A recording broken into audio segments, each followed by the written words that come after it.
Orlando Brown demands a trade. He was very upset with the Baltimore Ravens this past season because he's been playing out of position for years. Since Ronnie Stanley got there, Orlando Brown is a natural left tackle, but he got moved to right tackle because Ronnie Stanley became their left tackle. But Orlando Brown has said he wants a trade because he wants to play left tackle. And what team should trade for him? I'll just start. I mean, there are 5 teams that I have: the Bears, the Jaguars, the Chargers, the Dolphins, and the Indianapolis Colts. When you talk about draft capital, no team has more draft capital than the Dolphins. When you talk about the Colts, they don't have the draft capital, but they have the most cap space to take on Orlando Brown and sign him long term.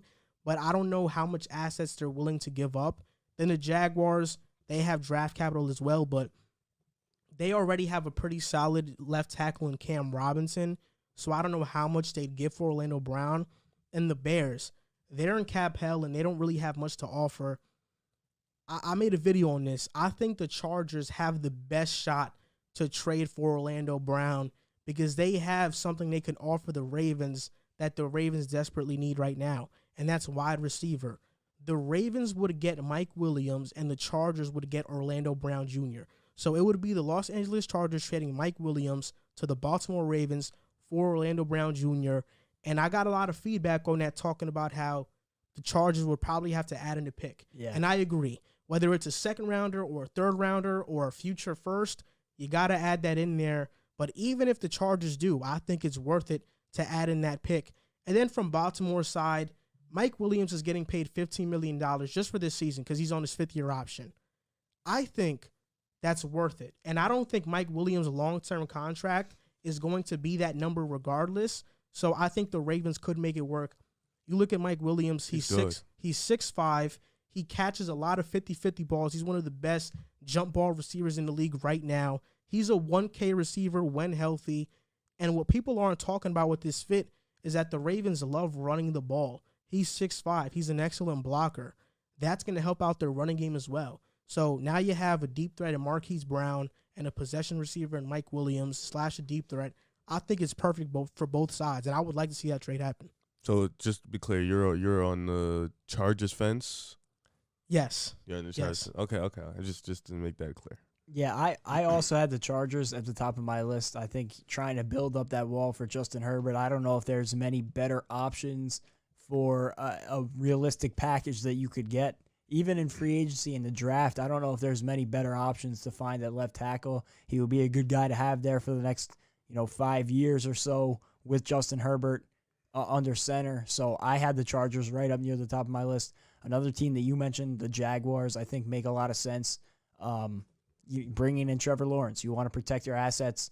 I mean, Justin Herbert and Trevor Lawrence are 2 of the best assets in the NFL coming into next season. So those are 2 teams that I thought made sense. And another team that you did mention, I thought the Washington football team, if they don't re-sign Brandon Scherff, because if they do re-sign Brandon Scherff to a big contract, then I don't know how much sense it makes to bring in Orlando Brown, because I feel like if you're trading for him, you're going to have to extend him. And I don't know how the money would work with that, paying both of those guys. But if they don't re-sign Brandon Scherff, I think they can make this deal. They have some decent draft capital. They could bring him in, extend him, shore up that left side of the line for whatever quarterback they end up settling on, whether it's this year or next year when they find their quarterback in the future.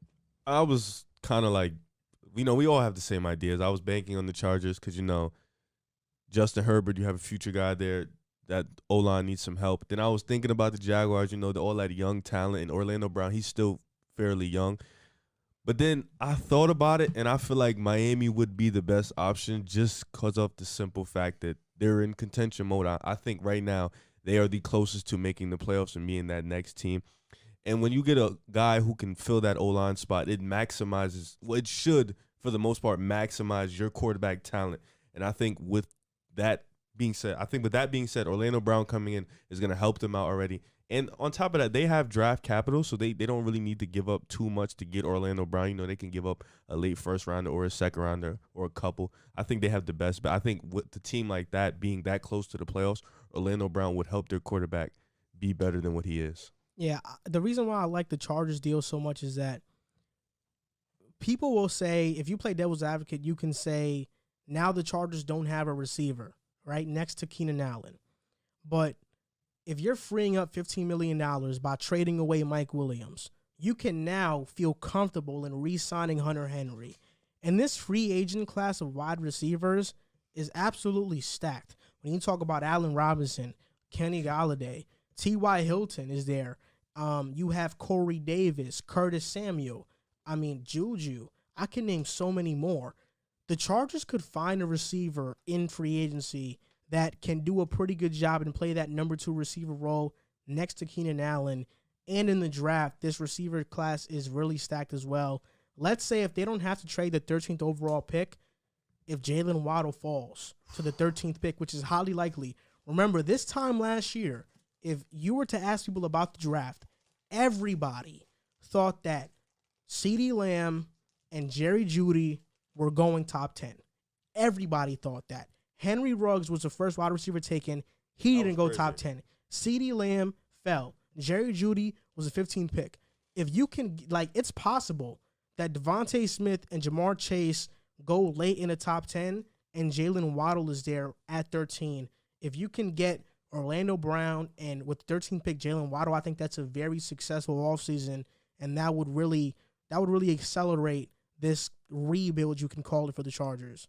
Yeah, I agree 100%. And, you're talking about a guy in Jalen Waddle who, if you asked the last year, prior or even the start of this year prior to the injury, he was a consensus top 5 pick. He was the guy in the draft outside of maybe Trevor Lawrence. But, if he could get back healthy, he could very well be the best receiver in this class. And I don't see, it being that outlandish that he falls to 13, like you mentioned, with the receivers last year and how good of weapons there are in this class on top of the need for a quarterback. I could see 4 quarterbacks going in the top 10 on top of Sewell, on top of Darisaw, whose stock is rising, on top of Micah Parsons, who's an enigma at this point. Rashawn Slater. Yeah, those 3 receivers, plus Caleb a guy like Fairley. Kyle Pitts is in that conversation too. Patrick Surtain is in that conversation. So there are a lot of guys in the first, I could see the top 15 to 20 going so many different directions. So, and even if the Chargers could get Kyle Pitts at 13 and pair him up with Hunter Henry, Kyle Pitts can line up anywhere. I think Kyle Pitts could end up being one of the best players in this draft. Mm-hmm. I think he's going to be elite. Yeah, he can line up anywhere. So you could put him in a slot. He would be productive there. You could put him on the outside. He's a freak of nature. So regardless, at that 13th pick, they're sitting at a very good spot.